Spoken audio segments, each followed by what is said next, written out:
Eh bien bonjour à tous, j'espère que vous allez bien. On se retrouve aujourd'hui sur Final Fantasy VII Ever Crisis pour parler un petit peu plus en détail du dernier personnage jouable sorti la semaine dernière. Il s'agit de Ketsit.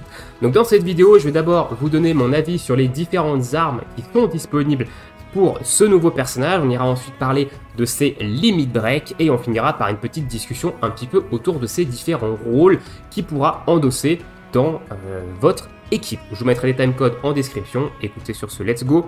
On va se diriger dans les tirages. On va aller dans la wishlist pour avoir toutes les armes disponibles du perso. La première arme, du coup, c'est le Flower Vase. Donc, c'est son arme qui est actuellement en bannière, qui est sortie avec lui dans la bannière de jeudi. J'ai déjà donné mon avis un petit peu sur cette arme-là, mais rapidement, c'est une arme qui va vous permettre d'augmenter l'attaque magique d'un personnage, qui va mettre une petite régène de soins et un petit soin, et qui va avoir 20% de proc, un nouveau buff qui est la hâte. Et la hâte, ça va vous augmenter la vitesse à laquelle votre barre d'ATB se recharge. Mais c'est que 20%. Donc encore une fois, c'est sujet à la RNG.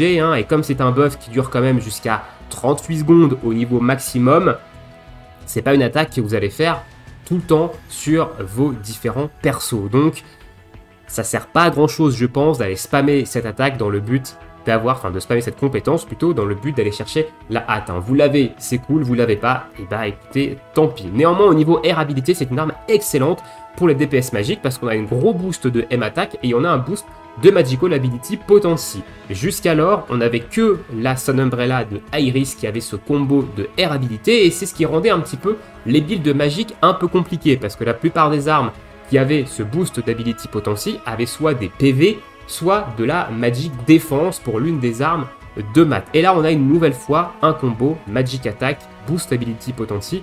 Donc ça, c'est très bien. Si vous jouez beaucoup de DPS magique, c'est une arme à mettre en wishlist de mon point de vue. Et au niveau des matériaux, on a de la full M attack. Donc moi, je trouvais ça plutôt sympa parce qu'encore une fois, on va avoir 20% de boost sur à peu près chacune de vos matériaux à condition de mettre des matériaux magiques. Et on n'a pas de slot de sigil que je considère mort quand il n'y a pas le sigil en question en face. Même si c'est des slots très forts quand il y a le sigil en question en face parce que ça break extrêmement vite. On passe de 3 à 5 sigils d'un coup.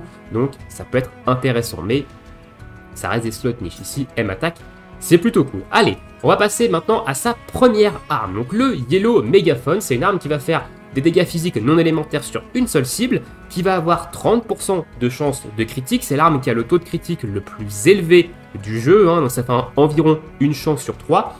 Et surtout, quand on va taper un coup critique, on va multiplier les dégâts par 3. Et je sais pas si vous avez déjà vu passer quelques captures d'écran, mais il y en a qui s'amusent à faire des records de dégâts avec Ketsit et avec cette arme, notamment avec un bon gros build autour des dégâts critiques. Et le perso fait des dégâts absolument stupide. Et on parle de dégâts qui vont de 250 000 dégâts le coup, on parle d'une seule attaque, et on a même vu des plus de 500 000 de dégâts. Donc évidemment, c'est dans des conditions très particulières, on est parfois dans des crisis donjons, avec des gigabuffs, etc.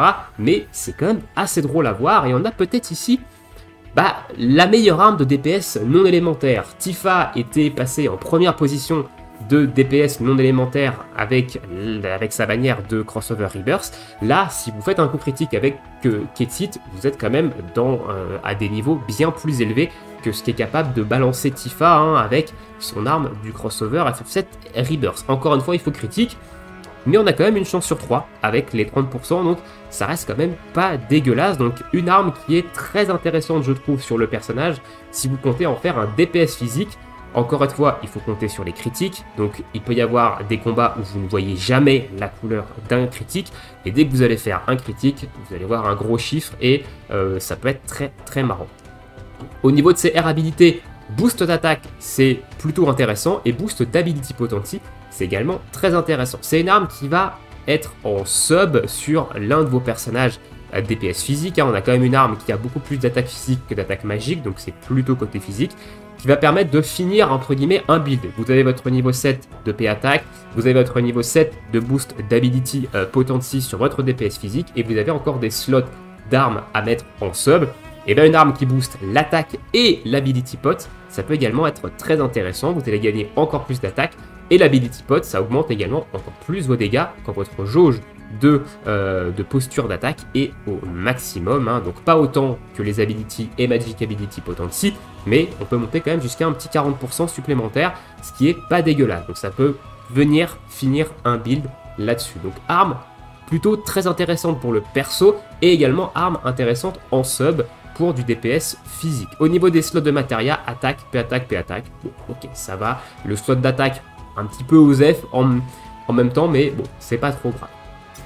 On passe maintenant à sa deuxième arme, le Green Mégaphone. Donc une arme qui va taper au magique sur un seul ennemi. Si on a plus de 50% HP, donc si on a 50% ou plus d'HP, on diminue la résistance à l'eau. Alors ça c'est très intéressant parce que jusqu'alors on n'avait qu'une arme qui faisait de la baisse de résistance à l'eau, c'était l'arme de Zac, donc le Black Whisker, son arme de la bannière d'Halloween, qui diminuait à la fois la défense physique et également la résistance à l'eau. Il fallait l'avoir au moins OB6 pour pouvoir avoir un max spot de height, mais il fallait faire 2 fois la compétence de Zac pour avoir une diminution de la résistance à l'eau de -3. Ici, on a une diminution de -3 direct à partir de OB6. Hein. On passe à un potentiel de height direct. Et en plus de ça, on a j'allais dire un autre effet qui se coule, mais pas du tout, c'est sur une autre arme, pardon. Mais du coup, voilà, on a quand même cette arme qui va venir baisser la résistance à l'eau, qui est assez intéressante. On a ici une air habilité, un combo de air habilité, de M attaque et de boost d'habilité, enfin de potentiel d'eau, qui est très intéressant pour un DPS magique, parce qu'encore une fois, on a également eu des armes free-to-play dans le premier événement de célébration du demi-anniversaire, qui ont également ces mêmes air habilités, Magic Attack et Water Potency, donc ça permet de plutôt pas mal optimiser une team autour des dégâts magiques d'eau. Voilà, ça peut être ça peut être sympa, entre guillemets.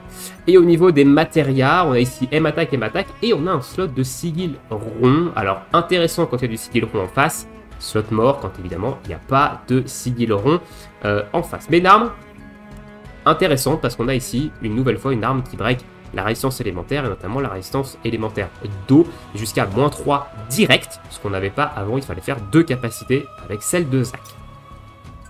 Troisième arme, du coup, le Blue Mégaphone. Alors le Blue Mégaphone, ça va faire des dégâts de glace en zone. Voilà, ça fait juste ça, des dégâts de glace magiques en zone. Et ça va avoir un boost de HP et de Ice Potency. Donc on a beaucoup plus d'attaque magique que d'attaque physique, donc ça va être plutôt sur un DPS magique de glace. Ça peut être intéressant par exemple sur Sephiroth de glace pour lui donner un petit peu plus d'HP en plus d'augmenter son boost de Ice Potency. Donc pourquoi pas. Et au niveau des matérias, on a attaque, M attaque, M attaque. Donc, pourquoi pas au niveau des slots de matérias. Donc une arme qui est à mon sens plus intéressante en sub quand vous avez besoin d'HP sur un DPS de glace. Quatrième arme, ici on a une arme qui va taper Magic Feu en zone cette fois-ci et qui va donner des HP et du boost de Fire Potency, hein. Donc encore une fois une arme plutôt magique plus magique que physique, donc une arme qui va servir notamment à venir améliorer vos PV sur un DPS de feu magique. Voilà, donc c'est pas une arme qu'on va utiliser très souvent, je pense, comme l'arme précédente. C'est vraiment pas des armes qui sont actuellement très intéressantes, je trouve, à mettre, sachant qu'on n'a pas de gros DPS magiques de feu. On n'a pas de grosses armes. Ah si, on a Zac maintenant. On a Zac, pardon, qui fait une grosse attaque de feu magique. Pourquoi pas? Pour habiller le build de votre Zac, pour lui donner un petit peu d'HP en DPS magique feu. Why not? À la limite, ça peut être cool. Et au niveau des slots matériels, attaque, M attaque, M attaque. Ok. Allez, cinquième arme ici, le Crystal Mégaphone. Donc on a une arme qui va augmenter la défense physique d'un allié jusqu'à un maximum de +3 si vous l'avez OB6, qui va donner une petite régène et qui va faire un petit heal. Ok, bon, une arme plutôt commune, hein, on a plusieurs personnages qui font également ça. Néanmoins, on a de très bonnes air habilités sur cette arme parce qu'on a du boost d'attaque et du boost de Magic Ability Potency. Je crois que c'est la première arme qui a ce combo de air habilité. Voilà, dites-moi dans l'espace commentaire si je me trompe. Mais je crois que c'est la première arme qui a ce combo de air habilité, attaque et Magic Ability Potency. Donc une excellente arme, encore une fois, à mettre en sub sur un DPS magique, hein. Donc ça peut être intéressant de la mettre en wishlist pour la mettre en sub d'un DPS magique. On a une arme qui est quand même plus magique que physique au niveau des stats. Et au niveau des slots, M attaque, M attaque, M attaque. Je pense pas que ce soit une arme qu'on va mettre en arme principale sur le personnage, mais sait-on jamais, dans certains contenus, certains boss, ça peut valoir le coup d'avoir un buff de PDF mono-cible. Donc, why not? Elle a le mérite d'exister, mais très bonne arme à mettre en sub pour ses air habilités.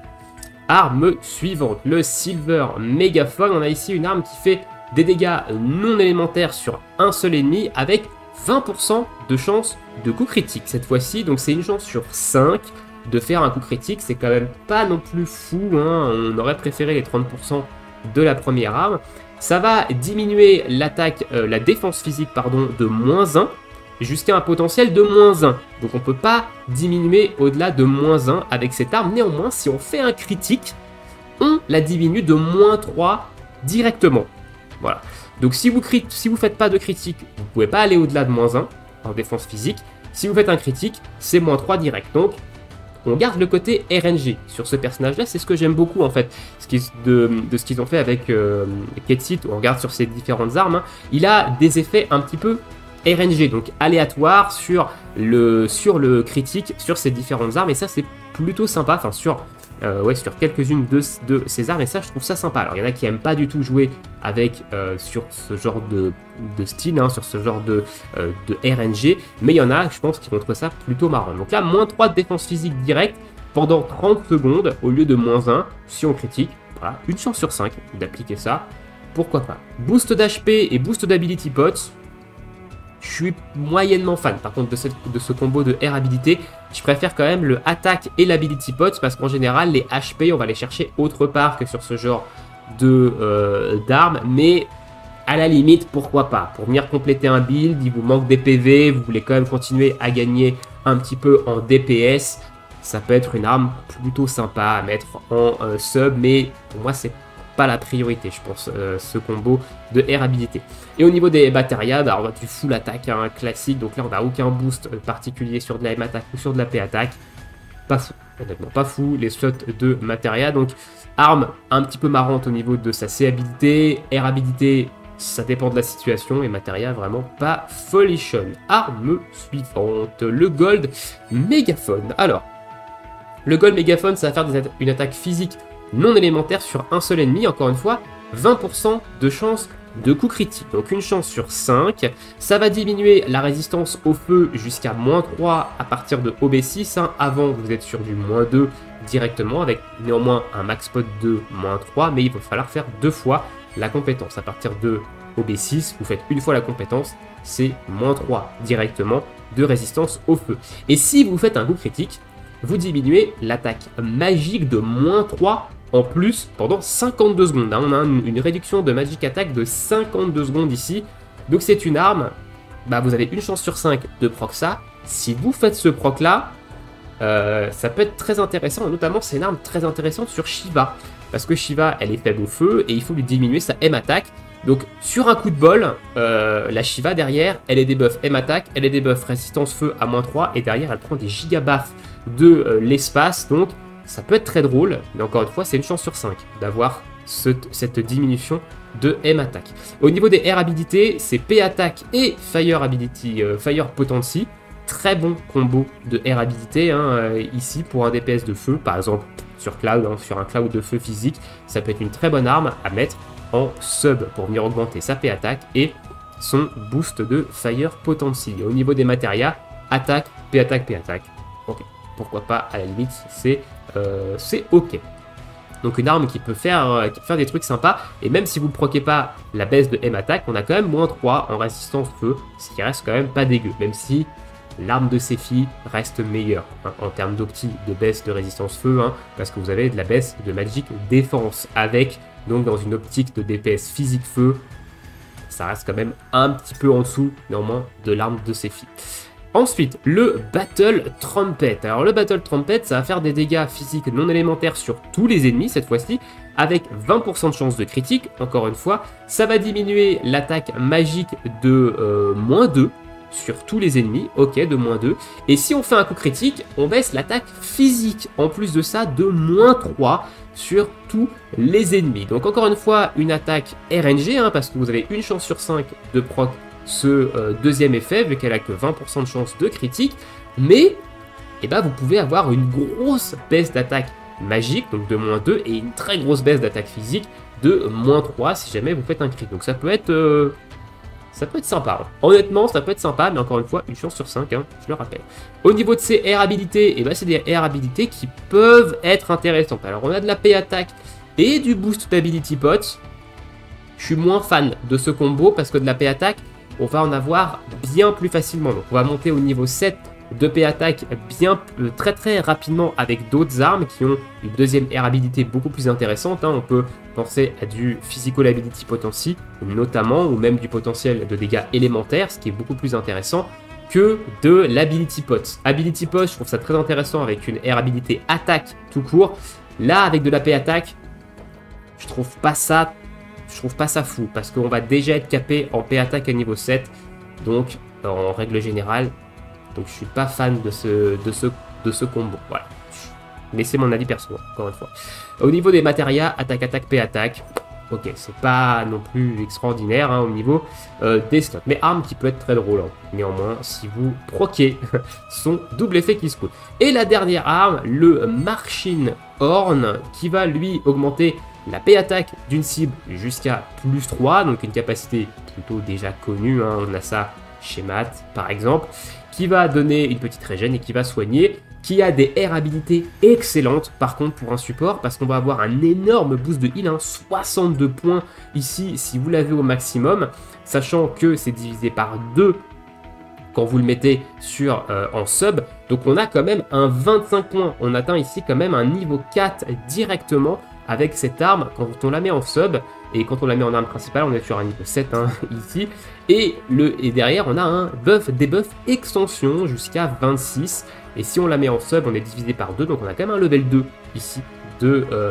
40%, ce qui est pas dégueulasse si on la met en sub, donc c'est une arme que moi je vais wishlist personnellement jusqu'au maximum, parce que le combo heal, debuff extension, c'est excellent, sur un support, ça fait partie de très beaux combos de air habilité. Donc ça, c'est une excellente arme à air habilité. C'est une arme excellente également, à la limite, pour lui. Hein, il peut se buffer paix attaque pour jouer, par exemple, avec la première arme qu'on a vue, hein, qui fait x3 de dégâts sur un coup critique. Néanmoins, les air habilités sont pas très adaptées pour un DPS. Donc c'est plutôt des air habilités support ici. Donc il faudra, à mon avis, plus compter sur un support pour le buff paix attaque plutôt que sur lui-même. Mais il a quand même un buff de paix attaque ici, si vous voulez le jouer en support sub DPS. Et au niveau des matérias, full paix attaque, néanmoins. Voilà. On a fait le tour, du coup, de ces différentes armes. Donc, il a des armes marrantes qui citent, notamment des armes à RNG, hein, qui vont RNG sur le critique. Si vous faites un coup critique, vous avez un truc qui est vraiment très intéressant. Si vous ne faites pas de coup critique, vous avez quand même des trucs intéressants, mais on veut quand même critique. Voilà. Et il a des armes qui ont des air habilités également plutôt intéressantes, globalement, à wishlist. On va maintenant s'attaquer aux limites du personnage, hein. Donc ces 3 limites qui sont proposées avec ce nouveau perso. On va descendre tout en bas, hop, et voilà, on va commencer avec sa limite de base, donc Dice, qui est une limite qui va faire des dégâts physiques magiques non élémentaires sur une seule cible. On a un charge speed de 1800, donc plutôt classique, et on a l'augmentation de dégâts, donc de force de la limite, qui peut être augmentée jusqu'à x6 en fonction du roll de dés. Voilà, il va lancer 3 dés au moment de lancer sa limite, et en fonction des chiffres que vous allez avoir sur les différents dés, et ben vous allez avoir une augmentation de dégâts de cette limite. Donc vous pouvez faire une limite qui fait de très gros dégâts, comme une limite qui fait des dégâts ridicules. Voilà, donc encore une fois, RNG du perso, hein, elle est toujours présente sur sa première limite. Deuxième limite, c'est la Toy Box. Donc la Toy Box, une limite plutôt classique, 800 de charge speed, dégâts physiques magiques non élémentaires sur une cible, et une baisse de PDEF et de MDEF de mid sur la cible. Donc pareil que le Somersault de Tifa, une limite qui va sûrement être plus utilisée sur lui que sa limite Dice. Hein. Je pense que la Toy Box va plutôt être utilisée sur Kitsit par rapport à Dice, voilà, parce que c'est une limite très intéressante, hein. Ça, ce genre de limite, c'est cool, ça se charge vite, ça met un debuff de dev, donc vous permet de mettre un burst DPS derrière, donc c'est vraiment très cool. Et avec les nouvelles limites, en plus de ça, qui font des dégâts x2 sur les ennemis qui sont debuff, on peut prendre par exemple la Climazard de Cloud, c'est un très bon combo avec ce genre de limite. Et la troisième limite du perso, Moogle Dance, hein, donc un heal magique qui est un petit heal magique, et une augmentation de P attaque et de M attaque sur tous vos alliés de plus 2. On a une charge speed ici de 800 également, donc c'est très rapide, donc ça reste quand même plutôt intéressant. Donc ici, on a quand même deux limites. Donc la première, je pense que on pourra s'en servir histoire de YOLO, de se parer un peu pour voir un petit peu jusqu'à où on peut proc au niveau dégâts, mais je pense pas que ce soit l'une des trois limites qu'on utilise le plus sur le perso. Je pense qu'on va plus utiliser soit la Toy Box, soit la Moogle Dance en fonction de la situation. Voilà, c'est deux limites qui se chargent très vite, 800 de charge speed, elles sont là très vite. On a un buff de P attaque et de M attaque ici, et on a un debuff de MDef et de PDF de l'autre. Donc en fonction de votre équipe, ça peut être intéressant d'aller utiliser l'une ou l'autre de limite avec une augmentation de buff debuff, hein, je crois que ça fonctionne sur les limites. Potentiellement avec Moogle Dance, on peut avoir un buff quasiment permanent sur l'équipe, hein, parce que 800 de charge speed ça va très très vite, hein, honnêtement. Donc voilà, il a de bonnes limites, honnêtement, le perso, hein, je trouve qu'il a vraiment des limites intéressantes, donc bah, je trouve ça quand même plutôt cool. Allez, on va passer maintenant à une petite discussion autour du rôle du personnage. Donc pour ça, on va aller se mettre dans une petite coop, hein. On va prendre le perso et on va regarder un petit peu quels vont être principalement ses rôles, hein, qu'il va pouvoir endosser. Alors déjà, on l'a vu, il va pouvoir endosser un rôle de DPS physique non élémentaire, hein. On va avoir son arme ici, le Yellow Mégaphone, hein, qui est l'arme qui fait du x3 quand ça critique. Donc vous allez pouvoir vous en servir, hein, pour faire du dégât non élémentaire. Donc ça peut être vraiment très intéressant, parce que si vous proquez, bah, ça peut piquer, hein, donc le perso va pouvoir avoir un rôle de DPS. Et il va également pouvoir avoir un rôle de support, parce qu'on a vu, il a une arme qui augmente la M attaque, il a une arme qui augmente la P attaque également, et il a des petites armes qui vont mettre des debuffs. Voilà, des debuffs de M attaque, des debuffs de P attaque, des debuffs de défense également, de défense physique, et il a des limites qui sont un petit peu plus utilitaires, augmentation d'attaque physique et d'attaque magique, baisse de défense physique et de défense magique, donc il va plutôt, pour moi, avoir plutôt un rôle de sub DPS. Donc on pourrait le jouer à peu près avec Sonic mi-haut, donc son arme qui tape fort, hein, parce qu'on sait jamais, ça peut mettre un petit burst DPS, et notamment une petite limite, hein, qui augmente l'attaque ou qui baisse la défense, et avec une autre arme ici qui va potentiellement, moi je le jouerais par exemple avec son arme qui fait de la baisse de M attaque et de la baisse de P attaque anti-critique en zone. Voilà. Moi je pense que ça peut être une très bonne arme à mettre en secondaire avec le Yellow Mégaphone. Voilà. Donc en termes de rôle, on va avoir plutôt un sub DPS de mon point de vue. Au niveau des builds, ça va être plutôt des builds basés sur les coups critiques ici. Donc au niveau des R habilités, on va plutôt aller chercher des armes qui ont des R habilités de coups critiques, d'augmentation de boost de critique pot, hein, ici. Donc ce qui tombe bien parce qu'on a deux armes free to play. Voilà, avec de l'attaque et du crit potency. Qui sont là, donc qui sont très intéressantes. On a 22 ici de crit potency. On a également le Black Rifle qui est intéressant. P attaque, boost de critique potency aussi. Après on a des HP ici avec le Slick Beetle, hein, HP et boost critique. On a du heal ici, ça c'est moins intéressant. On a ici boost d'attaque et boost de crit pot avec la Longsword, hein, si on est au maximum 31-39, c'est pas non plus dégueulasse. On a de la M attaque avec du crit pot ici, hein, si on joue les Tiger Fang.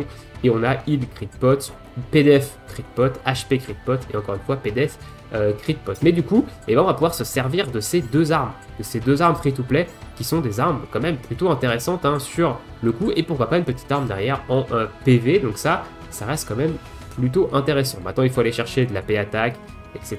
Donc c'est un personnage, je pense, qui va être un peu compliqué à build. Il va falloir pas mal d'étoiles sur les différentes armes pour aller chercher pas mal d'attaques et pour avoir pas mal de crit pot. Là on est sur un level 4, hein, 60% de dégâts crit. Il va falloir à mon avis son costume également, hein, qui est en bannière. Il y a son costume Martin Jacket, le costume qui est dans la boutique, HP PDF, qui peut être intéressant en termes de défense. D'ailleurs il est super stylé, moi je le trouve vraiment très très stylé. Et je pense que son costume bannière est plus intéressant si vous comptez jouer Ketsit. Allez récupérer son costume avec 50% de dégâts crit et faites-vous un petit beat de dégâts crit marrant et amusez-vous avec le perso. Voilà, c'est un perso un petit peu RNG qui peut faire des trucs vraiment très très drôles. Donc voilà. Dites-moi ce que vous pensez de ce personnage dans l'espace commentaire. Est-ce que vous le jouez de votre côté, hein, ou est-ce que au contraire vous ne le jouez absolument pas, ce personnage, et vous comptez pas le jouer? Moi personnellement je compte pas le jouer, c'est pas un personnage qui m'intéresse particulièrement, mais il reste quand même marrant sur le papier, et j'aime beaucoup le fait qu'ils aient gardé un petit peu ce côté RNG sur les coups critiques. On amène enfin un personnage qui puisse jouer avec ses coups critiques, avec cette air habilité qui a été un peu dead, hein, l'habilité de boost le crit pot. Donc voilà, dites-moi tout ça dans l'espace commentaire. Je vous laisse ici. Je vous souhaite à tous une très bonne journée, une très bonne soirée, bon jeu et à bientôt. Ciao ciao.